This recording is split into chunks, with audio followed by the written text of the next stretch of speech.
little bit of a different thing. I'm going to start off with showing you guys two of the fun sponsors of the channel right here. 1 and 2. Oh, this is great. This is great. Just have to wait for those first 15 seconds of death to go by. Usually people are all excited when I show up with my eyeliner, mascara, and everything, but today I didn't bring it. I'm sorry. We won't be doing a makeup video today. We won't, although it would go viral, probably. I don't know. Anyway, this is one of those cool things that you can get from Excellent. That's right, Excellent. What you see right here on the label. Look how sparkly that is. I love that. Anyway, Excellent. So if you got brushes and stuff for your makeup and stuff like that, this is the portable one. And look how easy it is. You just put it on your hand like this. You can take it on vacation with you, and you can clean all of your brushes. Take a look at how cool that is. I did a demonstration video of how this works, as well as the slightly larger one that is not as portable, which would be this one right here, this sort of purplish thing you see there. On this channel, probably no views, but I made the effort. So that's what counts, right? That's what counts on YouTube. It's all about showing up and putting in the effort. Hey. Oh, the glory. Oh, the glory. We also have Shengmei here today, and I'm gonna start the day with something quite unusual. I haven't gotten myself a clean shave since yesterday, so why not? We got nothing better to do, right?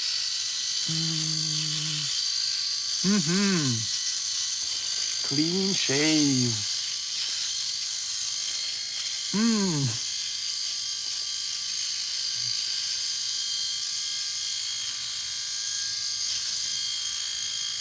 Pretty good. Now, if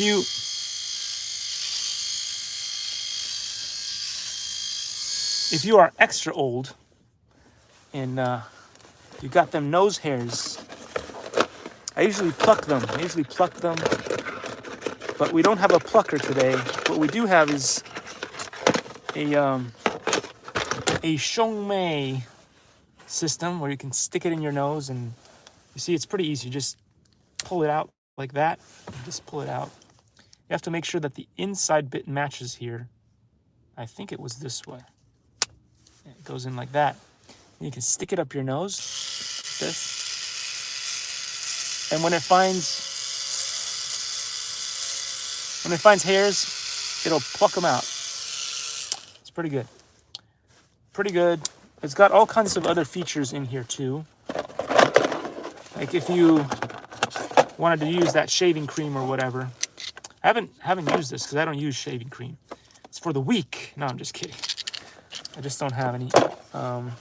Sometimes I grab some when I go on a hotel visit. And also sideburns. Got sideburns, need sideburns. You can stick one of these things on. You can put it either way, this way, or you can turn it the other way, whichever way that you feel works best for you. Wait, no, maybe it only goes in one way. I swear I had this working both ways at one point. Maybe I was wrong. If it goes in all the way, then you know it's right. If it doesn't go all the way, you know it's wrong, and don't force it. Okay, it only goes in one way.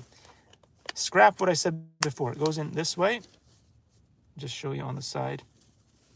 This is the way to do it. Do it the other way, and it does not go in. And with technology, when it does not go in, do not force it because you will break it. See, that's not going all the way. It is a one-way wonder, as they say. It's got all kinds of cool things in here, including a brush to allow you to go on the inside of things.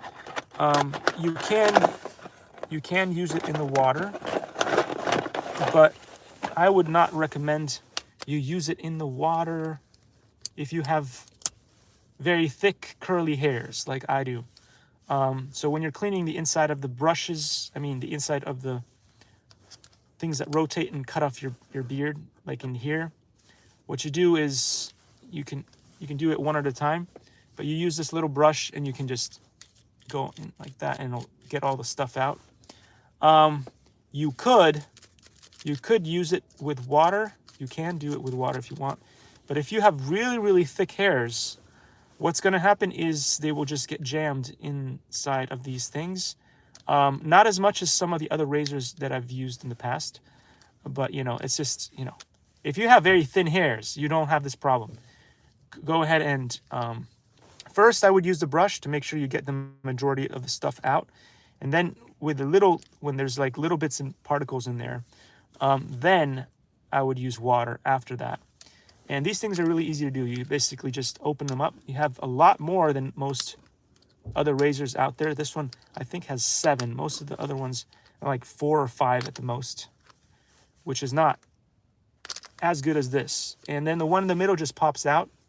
If you want to put it back in, what you do is first I'll get some of that junk out in the middle. Otherwise, it won't go in very well like that. You can get some of the junk out of this part here, as I said before. You can use the brush, and there's an inner wheel, right? So you can spin that wheel, just like a blade, propeller blade on your drones and stuff. But to put it back in, there's these 3 little bits that poke out. I don't know if you guys can see those 3 little bits. 1, 2, 3. There's 3 holes in there. So you push it in here, and once they're aligned, you can give it a tiny bit of a twist, and it locks in place. Make sure it's locked in place, otherwise it will fall out while you are using the razor, which is not ideal. Anyway, I thought I'd point that out. You have a lot of other things, including, I guess this gives you a massage. I don't know why you would use this, but anyway, it might give you a massage when it circles on your face, maybe for later if you cut yourself. But this has not cut me yet, so gotta tell you, it's pretty good. I've used a lot of electric shavers and manual shavers, and those usually cut me, but this has not. So if you have those issues with ingrown hairs and stuff like this, this is probably the one that I would suggest to get. There are different, if you want to cut your hair, like you have to shave your hair because you're decided to become a monk, or you're going into the military or whatever. This thing also does that. Oh gosh, can't find the bit. Give me the bit.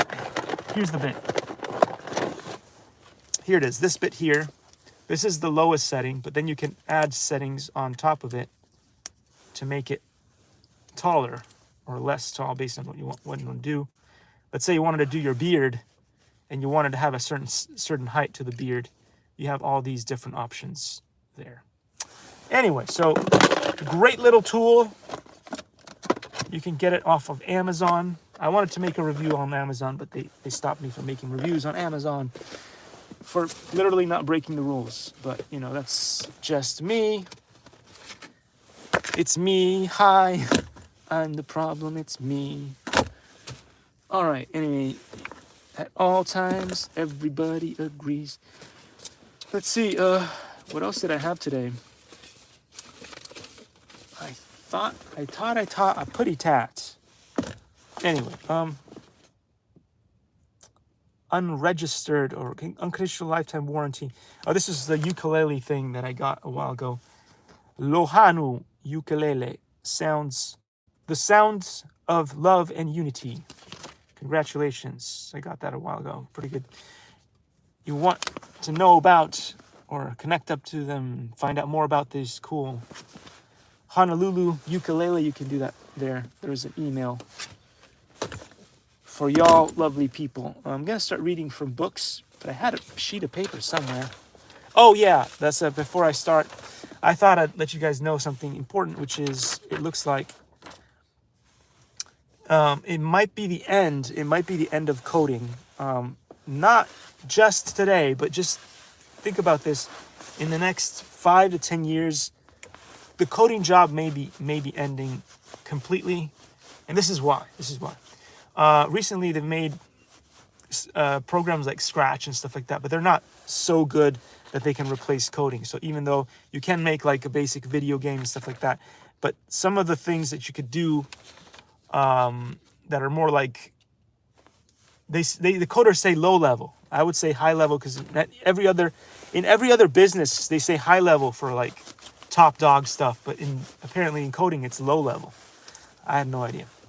Anyway, so back in the day when I was still young, there was this program called Drag and Dictate, and it was jaw dropping for me when I found out they had this cool thing. I'm pretty sure it was called Drag and Dictate, and what it allowed you to do was to step away from your computer. You would train this sort of AI thing, which was a really rudimentary AI, to your particular voice and accent and stuff like that. And then the computer would adapt to it. And then you wouldn't have to type anything in, and you could just dictate to the computer. And I thought that was mind-blowing back then. I don't know if it was like 10 or even 15 years ago, something like really way back, 12, I don't know.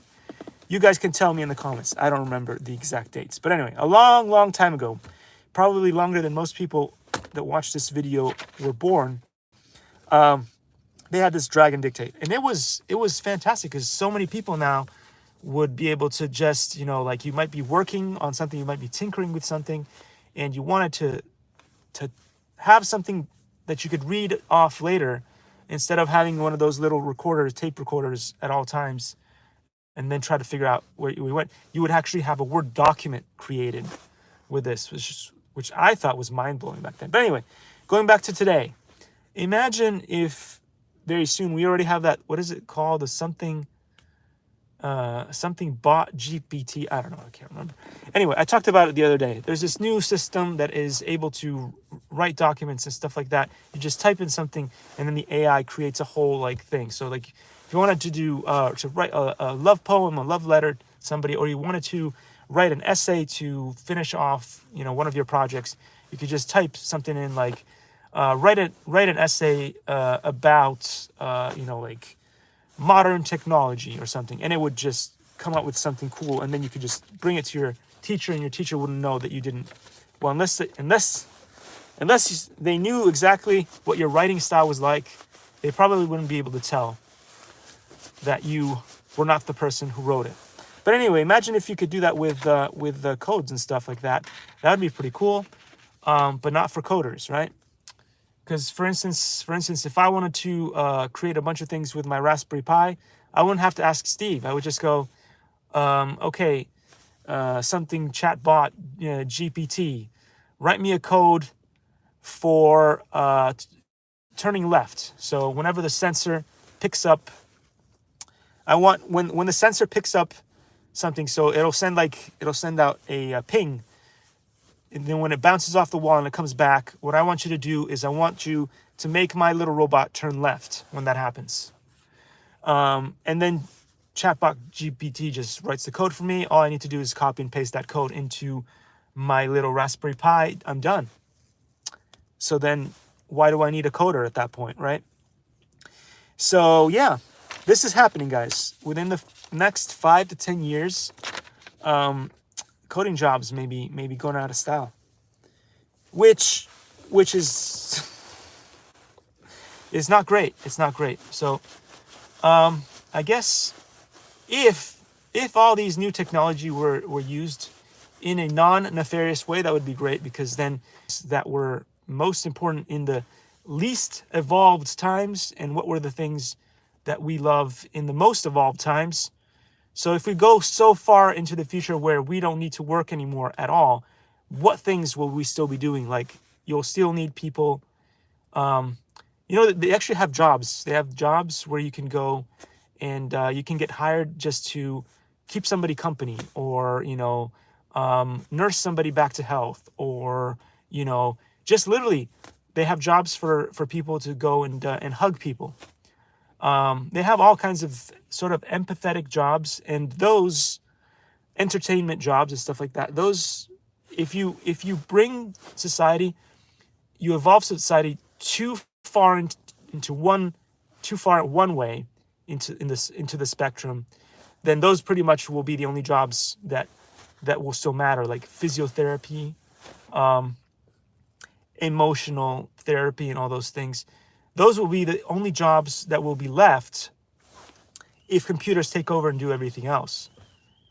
And then also at the very beginning of time, right, when cavemen and stuff like that, those were the jobs that were most important. Well, there's the hunting jobs, but again, in a world where everything is technologically advanced, you don't need to hunt. Why would you need to hunt? You know, and even if there was hunting to be done, it would be all like farming. So it would be automated farming, if you will. So yeah, I just thought I'd point that out, guys. The age of coding may be going away. And that brings me to the next point. The more a job is specific and structured and sort of simplified in a very structured way, so that basically all the jobs that require certifications are going to be the ones that are going to be taken down the quickest. Because let's say your job has a variation of things that are going on with it. So for instance, you need to be like a teacher. Teacher jobs are probably not going to go away that soon, because you need to be able to teach, you need to be able to empathize and interact with students, you need to be able to do things like photocopying, you need to be, so it is a variety of things that somebody is able and required to do in order to do the job. So those jobs are going to be able to stick around for a little bit longer. But the ones that are highly basically based on certifications and based on like one skill alone are going to be easier and easier for computers to just take over. But that's just what I think going forward. So that's kind of what I'm a little bit worried about going into the future, because let's face it, if our job, let's say as a remote pilot, is just to go from this place to that place to that place, then you don't need a person on spot anymore. You can have somebody which is remote. There's technology now that is amazing with Bluetooth and stuff like that. So you don't have to be on location anymore. You could be in a different state and control a machine that goes out there, does a spot check, does a, a 3D mapping of an object, of a territory, of a building, and then done. You don't have to be on site. So there's going to be less and less requirements of humans. Jobs that you needed 10 people to do will now be able to be done by one person. So there's going to be less and less jobs going forward. And so automation has moved and gone to a point which is so incredibly fast that I don't know that there's an industry that is not going to bite the dust. And that worries me a lot for our children and our children's children and all that, especially when so many jobs have so many gatekeeping systems in place. And as I said before, some people will never be able to have a job ever, and it's because of the gatekeeping system. At some point, we will either require something like UBI, or we will have to get together as a society and say, okay, going forwards, we've realized that there's not enough jobs for everybody to do, so we have to create fake jobs or pencil pusher jobs that people can just show up and do. And so long as you are coachable, play nice, and don't, be body odor, stuff like that, so you don't basically annoy the people around you based on certain aspects and stuff like that. You're not like very disagreeable as a person and stuff like that. So long as those sort of things are met and you're not like dangerous to other people and stuff like that, then you should be able to just go into a place of business and do something. So anyway, unless we have that in place, I don't see homelessness ever going away. So people can just talk endlessly and say, well, yeah, we're doing so well, blah, blah, blah. Look, we have all these programs. And still, I drive around LA and I still see homeless people. So your programs are nothing. They're meaningless. What you need to do is start creating some real jobs or bring in UBI where people can just show up and work.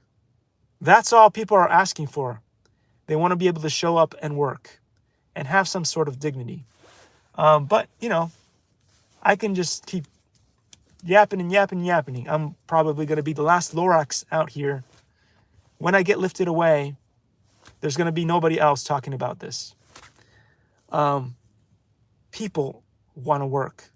They do. God's honesty, they want to work. And those homeless that are not going to be able to work, it's because they've got mental issues and stuff like that. In which case, you need programs where you take them off the street and you help them with empathetic jobs and stuff. So create more jobs to help the homeless, get them off the street. They should never be in the street. Let's just face it. That is not where this is not the forest. We don't live back in caveman time. They should not be walking around in the street unsupervised. Anyway, that is just how I feel about things. But anyway, the homeless crisis will never be solved until we have those two things in place. Either something like UBI, so these people have some kind of support, which gives them, the ability to do this and that and the other. And then you need to create motivation systems. You don't just dump money on people. No, you have to create motivational systems so that people can stay and live proper lives. So it's not about dumping money on people. I've always said that before. You could give as much money as you want. Spare change, that whole thing doesn't work. You create motivational systems, and then you provide money so that they can sustain themselves within that motivational system. But anyway, nobody ever listens to me, and then society will never change. It will never change, guys. So anyway, investment management. You came here to watch investment management. So here we are. I'm going to talk about investment management. But before we do, why don't you guys go and check out some really good food? If you are here in Irvine, California, you might know about this awesome place, Through the Kitchen. But if you don't, you can scan this QR code and get yourself some amazing lunch or dinner, whatever you please. So we left off last time with Exhibit 2.1, The Defense and Critique of Diversification. Defense of diversification, critique of diversification. So we're going to go through the first one first, which is defense of diversification. Diversification is a sound statistical concept that can be fully applied to protect against diversifiable risk. Excuse my humanity. Loss of effectiveness of diversification is a result of unpredictable random fluctuations. Critique of diversification. The application of diversification is in itself a sound statistical concept, is limited by changes in the parameters of the economic and by non-linearity and non-normality. In some economic states, diversification works well. In others, much less so, because most returns are negative. For diversification to work correctly, regime shifts must be predicted and diversification adapted to changing regimes. Believe it or not, I'm feeling a little bit hot right now. It's getting hot in here. That's nice. Maybe the weather's finally going to get hotter in California. Let's hope. There's been so much wind and water dropping from the sky and blowing from different directions. In other words, the defenders of diversification argue that, although it might occasionally fail because of random fluctuations of market parameters, diversification remains a major component of investment decision-making. To be maximally effective, however, diversification requires the stability of parameters, covariances, and expected returns. In practice, these parameters change and limit the effectiveness of diversification. Critics argue that diversification is ineffective in many economic states, such as when large market swings or crashes occur, A sound use of diversification would imply, therefore, forecasting the regime shifts between economic states. Note that this debate is part of a broader debate between the proponents of the rationality of markets and its critics. Proponents of market rationality believe that large negative market swings or crashes are an expression of the business cycle and market's random behavior, that is, local events in which asset value is lost but subsequently rapidly recovered. Let's now consider the various issues and points of view related to diversification. Mainstream economic and finance theory are equilibrium theories. Although theoretically fundamentals may change and produce long-lasting recessions and crises, barring significant exogenous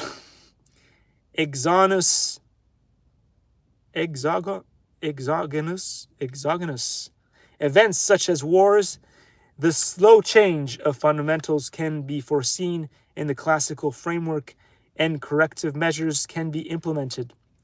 The neoclassical framework does not disregard risk, but risk is exogenous in their framework. The defenders of the neoclassical framework argue that the diversification is a sound concept.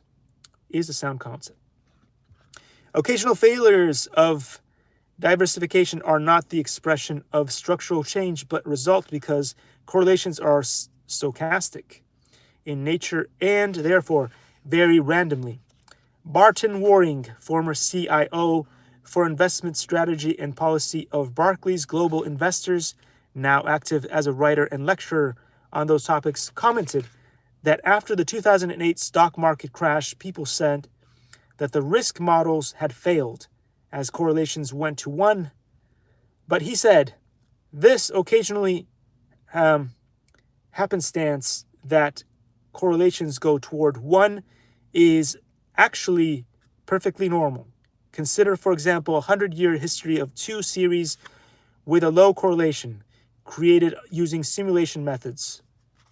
So the overall correlation is perfectly as expected, but if you examine 3-year sub-periods, you would see a great deal of variability in correlation, with some sub-periods approaching a correlation of 1 and some approaching 0. Time-varying correlations over the shorter term are perfectly normal, even for series that have a rock-solid longer-term correlation relationship. Mr. Waring argues that the risk models did not fail. They probably simply experienced normal correlation variability.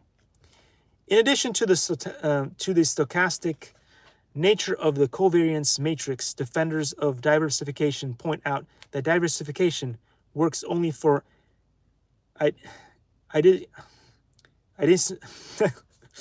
idiosyncratic risk. It cannot protect against factor-related risk. They observe that investors have to be realistic about the limits of diversification. It cannot protect against the risk associated with common factors. As the proportion of non-diversifiable risk increases, diversification becomes less effective. Paul Plefterier, 2012, professor of finance of Stanford Graduate School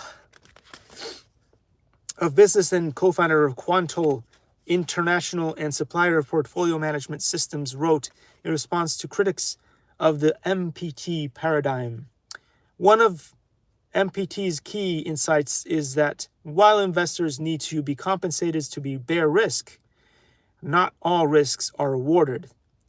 The market does not reward risks that can be diversified away by holding a bundle of investments instead of a single investment. By recognizing that not all risks are rewarded, MPT helped establish the idea that a diversified portfolio can help investors earn a higher return for the same amount of risk. Professor Plefterier acknowledged that in times of crisis, increased correlations reduce the benefit of diversification. He attributed this phenomenon to the probably increased importance of macro factors during a crisis. He maintained, however, that increased correlations limit, but do not eliminate diversification's value. Stephen Grainer, Director of Portfolio Risk at FactSet Research Systems, observed the reason some believed diversification didn't work during the credit crisis of 2008 was that they didn't understand that only idiosyncratic risk is diversifiable. If 95% of your portfolio risk is systematic, whether you own 30 or 300 securities, when the system goes down, you're going down with it. Dr. Grainer then pointed to a hypothetical portfolio that is not diversified across asset class or factors. He concluded active weighting is a very poor way to measure exposures and to achieve diversification. This discussion is part of the debate on the interplay between dynamic asset allocation and diversification. On the one hand, diversification is a static concept. Defenders of diversification argue that by investing in a broad diversified portfolio, an investor is protected. Dynamic asset allocation, on the other hand, espouses or marries the view that both correlations and expected returns change dynamically. Therefore, investors should adapt their diversification strategies to different market conditions. Charles Chang, Associate Professor and Director of the Master of Finance program at the Shanghai Advanced Institute of Finance, Shanghai Jiao Tong University, commented, "There has been a lot of discourse in recent years regarding the cross-asset diversification is critical, and that given the demonstrated difficulty of generating alpha using stock bond picking, asset allocation may be the key to a strong risk-adjusted return. That is how many you decide to invest in equity versus real estate versus bonds, technology versus industrials is the key to investment success." Okay. Indeed, some research has shown that the stocks picked are generally immaterial compared with the decision of to overweight or underweight stocks in general. Similarly, funds in particular focus their attention on being in the right industries at the right times rather than focusing on which stocks each money manager has chosen. The proliferation of ETFs, exchange-traded funds, has made this even easier and more accessible to individual investors, so that it is probably time to place some focus on the discussion. A dynamic approach to asset allocation has also been advocated for the point of view of the profile of the investor. Alan Brown, 2013, senior advisor of Schroders Investment Management, advocates a dynamic approach to asset allocation that naturally takes into account a fund's individual characteristics, its regulatory environment, and its risk preferences. He commented, "It is increasingly widely recognized that the industry's best practice model of the last 3 decades has not served us well and is arguably not fit for its purposes." Critics argue that the increase of correlations in times of crisis is a structural phenomenon. Some thus conclude that diversification does not work when it is when it is most needed. So it works fine during the good times, but when the bad times come, when crises are in effect, this doesn't work. Thomas Kieselstein, CIO and managing partner at Quonium, which has nothing to do with QAnon, but Quonium, a quantitative asset management firm based in Frankfurt, remarked, "The financial crisis has clearly shown that when you need diversification most, it may not work. Historical correlations may simply be wrong. Differential liquidity of different asset classes may mean that some less risky assets may still be punished. because are tradable. We need better management of such extreme situations, they say. Changes in correlations may result from shifts in economic regimes, Dr. Lefebvre wrote in 2012. Unconditional covariance is a myth. Regime dependence has to be understood. Asset returns still depend on macro factors, but within specific regimes. Economists have to identify regimes. Where are we? Where could we be? And with that, guys, we will continue on tomorrow from page 33. Then we're going to go into optimization, diversification, formalized, starting tomorrow. How exciting. I'm so excited. Are you excited? Are you jumping up and down doing whoopies in your exuberant chair? Did you buy the most exuberant chair? Or are you using a good, fun chair that's been lasting you a long time? Actually, pretty comfortable in this chair here in the RAV4. RAV4 is 2017 or something. Had pretty good chairs. They're probably not as good as the latest and greatest chairs. They're probably not as good, perhaps, as the real leather chairs. But I like synthetic. I'm just like that. Call me strange, but I like synthetic stuff. I'm comfortable in synthetic stuff. And there's a lot of cool synthetic stuff that is being made by Uniqlo, which is one of my favorite companies that makes synthetic recyclable materials that feel good on the skin. Gosh darn it. I don't know. Cocktails? Anybody? Cocktails. They're good stuff. Cockatoo. Let's go. Anyway, we are doing the book again. If you guys want to buy this book, I have no idea where to get it, but it might still be on Amazon. Who knows? It was a gift. Cocktail. Classici e esotici. Where do we get to? I think we got to champagne. Champagne cocktail. We've got the champagne pick-me-up. We've got the Collins from Tom Collins. We've got the coffee, Irish coffee. Cuba Libre. We've got the eggnog. Anyway, see what we got here. So, ingredienti. We're going to start with a champagne cocktail. Ingredienti: 2 gocce di what the heck is that? Angostura bitter. 2 gocce di cognac.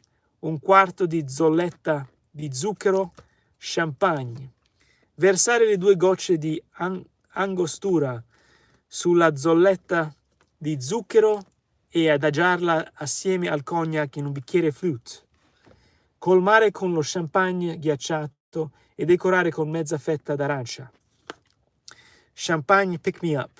Ingredienti: 5 decimi cognac, 4 decimi succo d'arancia, 1 decimo sciroppo di granatina champagne. Si miscelano i primi 3 ingredienti nello shaker con cubetti di ghiaccio cristallino e si serve nel bicchiere flute completando con lo champagne freddo. Tom Collins. Ingredienti: 4 cl gin, 1 cucchiaino da tè di zucchero bianco o di canna, il succo di 1 limone soda. Mescolare 4 cubetti di ghiaccio tritato, il succo di limone, lo zucchero e il gin direttamente in un grosso bicchiere tumbler alto. Colmare con la soda e decorare con una fetta di limone, una ciliegia facoltativa e una cannuccia. So exciting. It's so exciting. I love it. Coffee, Irish coffee. Anybody for Irish coffee? Ingredienti: 4 cl Irish whiskey, caffè, 2 cucchiai di zucchero di canna, demerara crema. Versare lo zucchero e il whisky in un bicchiere di Irish coffee riscaldato e riempire con del caffè ben caldo. Miscelare per far sciogliere lo zucchero e poi versare in superficie la crema, facendola scorrere sul dorso di un cucchiaio senza mescolare. Cuba Libre. Ingredienti: 3 quinti Coca-Cola, 2 quinti rum Bacardi, il succo di mezzo limone. Mettere 2 o 3 cubetti di ghiaccio in un bicchiere old fashioned, versare il succo di limone e il rum e completare con Coca-Cola. Mescolare opportunamente e servire guarnendo con mezza fetta di limone e una cannuccia. Eggnog.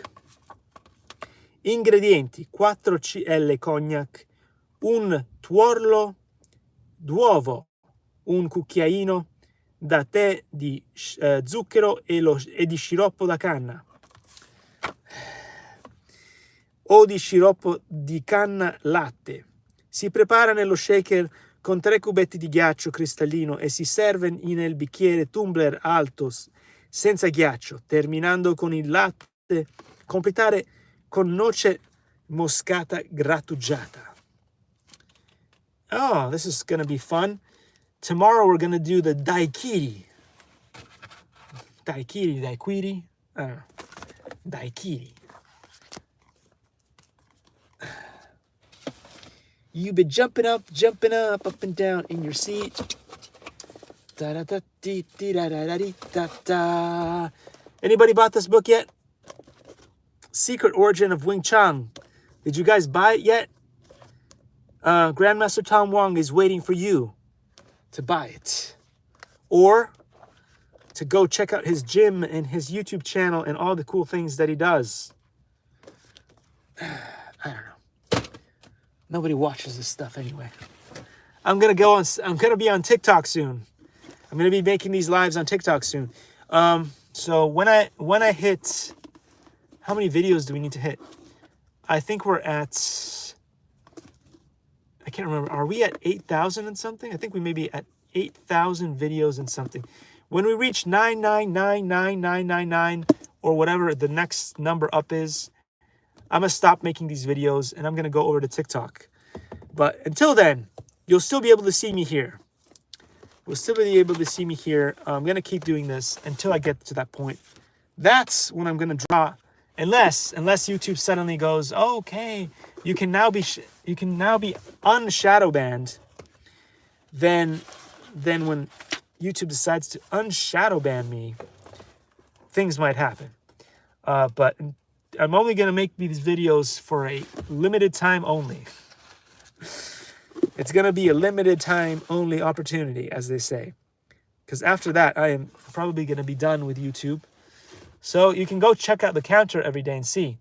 It's going to be one video closer to that point where I stop doing live streams on YouTube, because YouTube is YouTube. And so there are better platforms on which to live stream that might actually make some of this. So I'm going to take advantage of the opportunities while they're around. So anyway, finally, the chapters of therapeutic methods and the selection of formulas and drugs will complete the introduction of TCM and the benefits that it can offer to the healthy industry. It will bring light to the types of medicines used by millions of adherents of TCM. Amongst Chinese people, it is well known that the application of TCM is not always as fast remedy, but a longer process of recovery and the rebalancing of the forces that comprise a healthy system. But TCM is also useful in emergency situations and short-term problems. This book, although it may look like a complete reference, is in no way a complete course to TCM diagnosis and healing methods. The foreigner is not expected to understand the approaches, diagnosis, and symptom explanations after reading this book. Excuse my humanity once more. What is of greater interest is reading this work is to follow the analysis of disease symptoms through the way of Chinese philosophy, combined with the unique traditional Chinese approach to looking at the human body. So it's kind of interesting. In the previous live stream that we did, we talked about how Chinese medicine doctors or doctors who use Chinese medicine would be able to check out your heartbeat and stuff, your pulse, putting 3 fingers, they say, onto your wrist and judging a whole bunch, like a whole spectrum of different things they can see just by feeling and touch. Modern medicine doctors in the traditional Western medicine only can tell if you have a pulse or you don't have a pulse, and what is the speed of, your heartbeat and stuff like that. But the Chinese medical doctors take it to a whole new level. Anyway, by reading the various sections, it is hoped that the reader will have sparked a fascination that health is viewed as a balance of imbalance of yin and yang, and how it used 2,000 years of accumulated experience in TCM to treat a patient. Beyond the reading of this book, the next best thing would be to experience 3 or 4 months therapy and its effects. You could do that by contacting, yes, you've guessed it, Grandmaster Tom Wong is well-versed in the art of Chinese medicine. And so you could learn or you could get therapy. By the way, I'd like to tell my personal experience, he says. My experience with Chinese traditional medicine is a happy 4 months treatment and learning experience.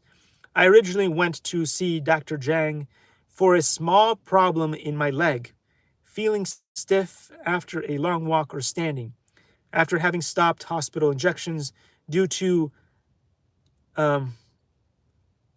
allergy to them. Whatever. He probably had issues with allergies. I don't know if that's a word, allerging to them. I don't know. But anyway, so this poor guy got annoyed with, as many do, with Western medicine of just dropping a bunch of chemicals into your body to try to solve the symptoms of your illness, and went to this Dr. Zhang instead to see if there was a way to fix his issues with his leg. The first surprise was when going to see him with my leg problem was that he never looked at my leg. Instead, he and his assistant students took my pulse in the TCM way, observed my tongue and facial colors, finally prescribed the TCM formula for me to drink twice a day. I went back every 2 weeks for a new checkup and a new mix of medicines according to my healing process. After 4 months, I appreciated the approach that Chinese traditional medicine takes to heal someone and indeed to reestablish the health system and its function. My leg is now 90% healed, and more than that, I have strong overall feeling of increased energy and renewed strength. Awesome. So this is in opposed to most Western medicine, where you go to your doctor and you're like, I have high cholesterol, I have bloating issues, I can't digest, I have acid reflux. And for all of these things that you could naturally cure biologically by just changing your ways, changing your diet, changing your habit, changing where and when and what you eat and how you eat it and which times you eat it, you could fix all these problems. But no, with Western medicine, you just pop a pill or a whole bunch of pills to solve problems that can't really be solved this way. And eventually your liver and a bunch of other organs start failing, and so you find yourself dying, right? So anyway, the task I took on to proofread Dr. Zhang's translated book was a great learning experience itself. I can now understand more of what happens during the recovery process and what the TCM specialist is exactly looking at when he or she does diagnostics. I can also understand, though vaguely, the way that Chinese traditional medicine doctors picture the health system as yin and yang, as well as physical system. Presently, some other family members are going through a treatment as well, following my positive reactions, as one of them has more serious situation to resolve. I look forward to the next 4 months or more to see the outcome. Enjoy reading the 10 stages of diagnostics and therapeutics in traditional Chinese medicine. Chinese medicine. Anyway, this be his signature right here, in case you were wondering. And we have now reached the content list. So it is both in Chinese on one side and in English on the other, which is awesome. So basically, if you buy this book, I don't know if you can buy this book, but I bought it in China. Anyway, content, introduction 1. We read that the introduction, I believe. Chapter 1, presentation of symptoms and pulses. All the way to page 7, I guess. General symptoms. Page 9, head and facial symptoms, limbs symptoms. Zhang Fu, visceral symptoms, chest and abdomen symptom, genital and anal symptoms, other symptoms. Vulva. I can do that without screaming or laughing. Look at that. Chapter 2, synthesis of 4 diagnostic methods, inspection, listening and olfaction, inquiry, palpitation, appendix, pediatric finger mark, 3, estimation of the disease field. Chapter 4, syndrome, differentiation of various diseases. 6, meridian syndrome differentiation. Defense chi nutrient blood syndrome differentiation, and triple energizer syndrome differentiation. I wonder if that has anything to do with the Energizer Bunny. It could. We'll have to read and find out. Stay tuned for more of that Hollywood Disney magic. Anyway, syndrome differentiation of Zhang Fu and meridian, syndrome identification of yin and yang, external and internal identification of syndromes, syndrome identification of cold and heat, syndrome identification of deficiency and excess. Ooh, that's a good one. Look, it's got Prop 69 written all over it right there. It's good. It's good. It's good for the world. Ooh, there's a lot more. Wait. Yes, I'm correct. Anyway. Chapter 6, distinction of formula syndrome, the inner structure of formula syndrome, the external changes of formula syndrome. Chapter 7, formulation of therapeutic principles, routine treatment and treatment contrary to the routine, concentrating treatment on the root cause, early treatment, preventing transmission and change, strengthening healthy qi, and eliminating pathogenic factors, regulation of yin and yang, regulation of qi and blood, regulation of Zhang Fu, abidance by 3 factors. Chapter 8, draft for the therapeutic methods, common therapies, exceptional therapies. Chapter 9, selection of formulas and drugs, selection of formulas, selection of drugs. Chapter 10, observation and nursing after treatment, cases with desired results, exogenous disease, Shaoyang syndrome, internal injury, edema, an example of a complicated case. All right, so that's all, guys. It goes into then the introduction, this beautiful picture right here, which is also back here in color. And that is where this comes in, which is cool. We will continue from here, I guess, tomorrow. Let's put a double thing in there so we can start afresh, anew. with all that stuff. Anyway, so I'm going to end the video real quick with something that is very useful these days. A lot of kids are jumping on a bunch of dating sites, naughty sites and stuff. And my words of advice here, I don't usually give advice, but my words of advice on the specific topic is be very careful. There are so many, and I've been testing a bunch of these out because I wanted to see what they're all about. I won't mention which ones they are, not here. I might mention somewhere else, but not on this platform. This is YouTube. This is supposed to be kid friendly. I'm just going to tell you this much. Be careful. A lot of these are running algorithms and systems similar to chatbot GPT. So you think you are talking to, especially if you don't know what you're doing, you're young, you're whatever age, whatever, you're going on these websites, you probably shouldn't. But if you are, and you're spending money on these things, probably your parents' money on these things, don't. Be careful. A lot of these things are just a bunch of chatbots. You type in words and stuff. Now, I haven't used any of the ones that actually require money.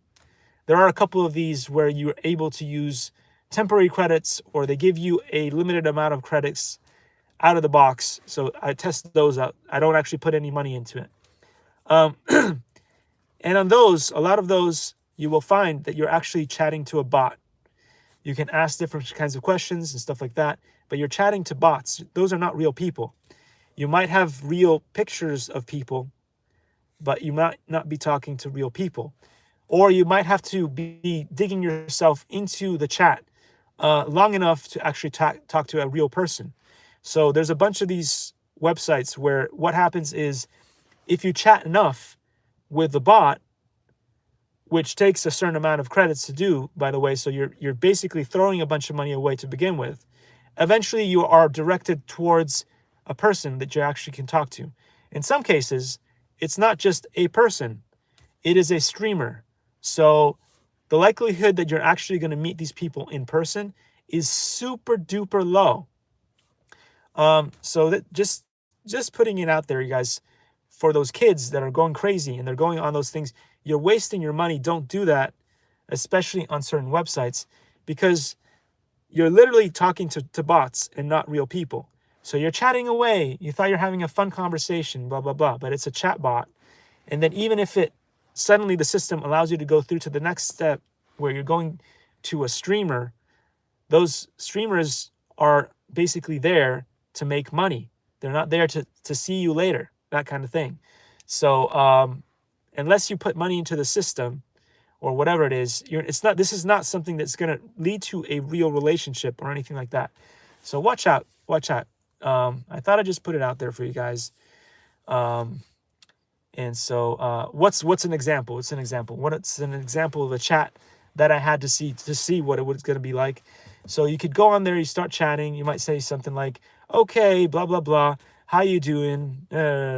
Backwards and forwards. Hi, my name is blah, blah, blah. My name is blah, blah, blah. You talk.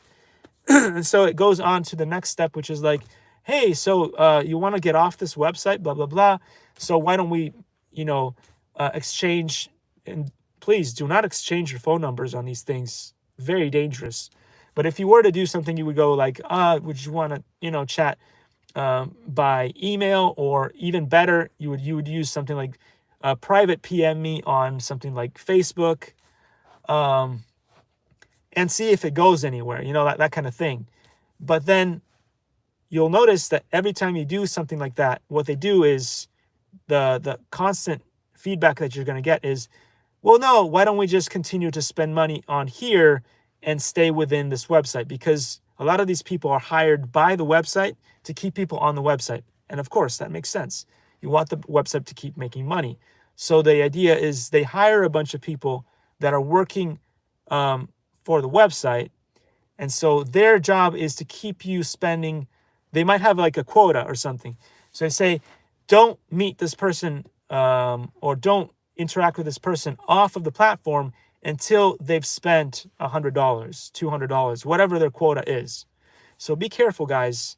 Just putting it out there for you guys, because Nobody makes videos about this stuff because nobody cares to figure these things out for the kids and stuff. First of all, kids should not be doing that, but kids do. You know, just picture yourself, you know, when you were like back in the day, and just doing what you were doing. I'm sure you were doing things you were not supposed to be doing. So kids are doing this stuff. So somebody needs to point these things out there, because otherwise they're going to be spending their own pocket money or their parents' pocket money or whatever, getting addicted to these things that don't go anywhere, and just wasting their time. So anyway, I thought I'd put that out there. I hope this helps you guys out with these things, and spread the word. Spread the word, guys. A lot of these websites are wasting your money. They're just taken from you. You're not going to get anything out of it. Don't waste your time.